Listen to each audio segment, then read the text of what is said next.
आजकाल सोशल मीडियावर पब्लिक राहणं अत्यंत धोकादायक ठरतं. बहुतांशी लोक मोबाईलचा आणि इंटरनेटचा खूप वापर करतात. त्यावेळी त्यांच्याकडून सतर्क राहून काळजी घेतली जात नाही. मोबाईल वापरत असताना आपण आपला डाटा नकळत इतरांना देत असतो.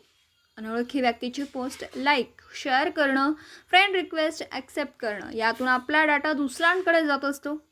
इंस्टाग्रामवरती सर्वात जास्त फसवणूक होत असते. अपरिचित व्यक्तींचा कॉल, व्हिडिओ कॉल स्वीकारू नये. तसेच रमी सर्कलसारखे ॲप आपली फसवणूक करू शकतात. अनेक वेबसाईट किंवा ॲप्स जेव्हा आपण उघडतो, डाउनलोड करतो, त्यावेळी आपण नकळत आपला डेटा वापरण्यास परवानगी देतो. त्यामुळे तिचा गैरवापर होऊ शकतो आणि आपले आर्थिक नुकसान, मानसिक छळ होऊ शकतो. अशा घटना आजकाल खूप ठिकाणी घडलेल्या आहेत. त्यामुळे वेळीच सतर्क राहणं अत्यंत गरजेचं आहे, असं प्रतिपादन माननीय अभिजित पाटील यांनी केलं.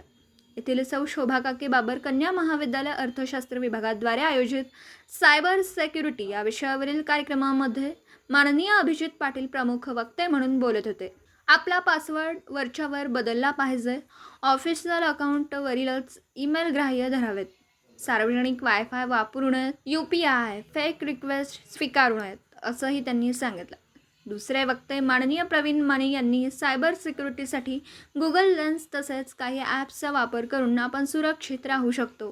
या कार्यक्रमास महाविद्यालयाचे प्रभारी प्राचार्य प्राध्यापक किरण यादव उपस्थित होते. प्रारंभी मान्यवरांच्या हस्ते सरस्वती पूजन व दीप प्रज्वलन करून कार्यक्रमाची सुरुवात करण्यात आली. मान्यवरांना पुष्पगुच्छ देऊन स्वागत करण्यात आलं. या कार्यक्रमाचं प्रास्ताविक अर्थशास्त्र विभागाचे प्राध्यापक नितीन लाटणे यांनी केलं. आभार प्रदर्शन सहाय्यक प्राध्यापक प्रियंका कदम यांनी केलं. या कार्यक्रमाचं सूत्रसंचालन सानिका शहा यांनी केलं. यावेळी महाविद्यालयातील सर्व प्राध्यापक, प्रशासकीय सेवक, सर्व विद्यार्थी बहुसंख्येने उपस्थित होते. अशा प्रकारे सायबर सिक्युरिटीचा कार्यक्रम अत्यंत उत्साहात संपन्न झाला. दिवसभरातील घडामोडींचा आढावा घेण्यासाठी पाहत रहा N24